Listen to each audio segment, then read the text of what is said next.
Damai sejahtera Allah dalam Tuhan kita Yesus Kristus beserta kita semua. Hari ini Jumat 3 Januari 2025. Pendengar renungan Oasis Fajar yang dikasihi oleh Tuhan.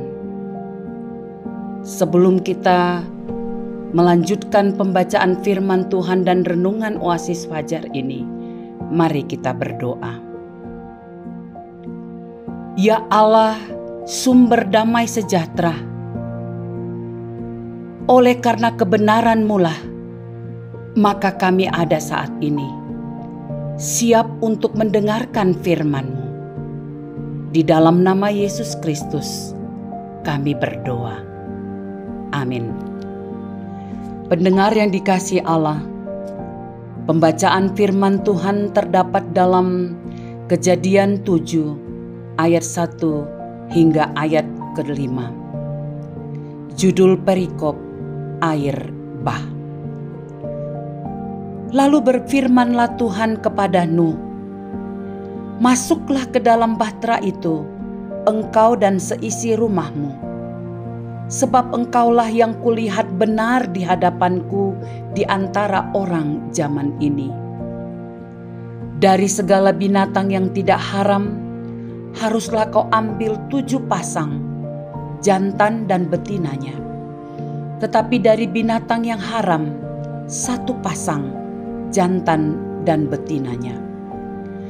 Juga dari burung-burung di udara 7 pasang, jantan dan betina, supaya terpelihara hidup keturunannya di seluruh bumi.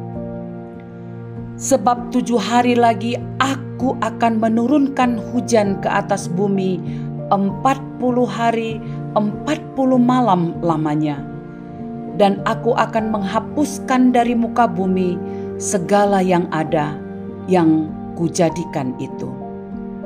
Lalu Nuh melakukan segala yang diperintahkan Tuhan kepadanya.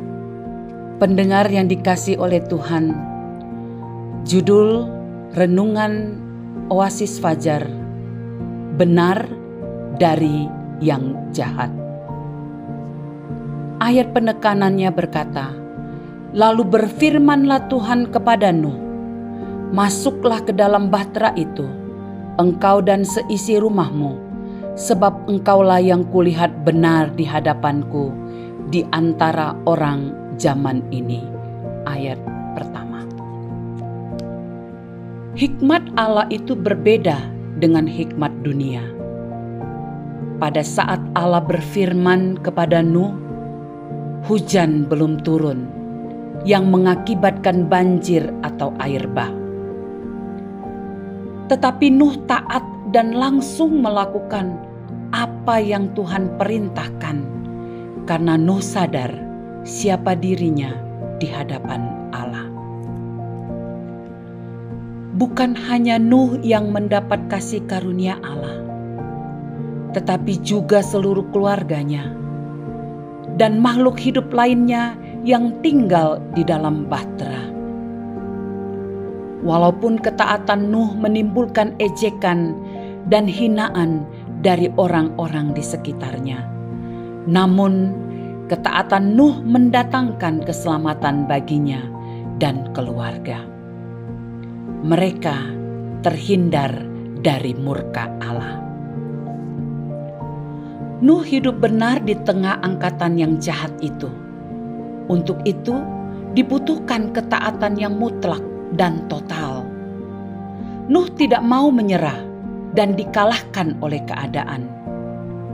Nuh menjadi perwakilan pembaharuan Allah atas bumi ini di antara orang-orang sezamannya dalam hal hidup benar, dan itu diakui oleh Allah. Sejak kecil kita sudah dididik untuk melakukan segala sesuatu yang benar, baik dalam berbicara maupun berperilaku. Sebagai orang percaya zaman sekarang, di tengah-tengah perubahan yang terjadi di sekeliling kita, yang sedikit demi sedikit menggerus norma-norma kebenaran yang mendasar, demi mencapai kepuasan dunia. Kemerosotan moral manusia berdampak buruk, bukan saja bagi manusia itu sendiri, tetapi juga bagi ciptaan lainnya. Siapkah kita untuk tetap berpegang teguh pada kebenaran Allah saat melakukan perintahnya? Harus siap, seperti yang telah dilakukan Nuh. Tuhan menghendaki kita untuk meninggalkan hidup yang lama dan masuk ke dalam hidup yang baru. Kewajiban orang Kristen adalah mengembangkan cara hidup yang benar, baik di mata Allah maupun manusia. Jika kita hidup dalam kebenaran Allah, maka akan mengalami hidup damai dengan Allah serta sesama, mendapat kepercayaan dari orang lain, hidup jadi diri sendiri, dan memiliki kepercayaan diri yang baik, sehat mental, dan rohani. Penegasan: beranilah bertahan hidup dalam kebenaran di tengah ketidakbenaran, sebab mata Tuhan tertuju pada orang-orang benar. Marilah kita berdoa. Ya Tuhan, sumber segala kebenaran, meteraikan kebenaran-Mu dalam hidup kami, sehingga hidup kami berkenan padamu. Demi nama Tuhan Yesus, kami berdoa. Amin. Demikianlah renungan Oasis Fajar hari ini. Tuhan memberkati.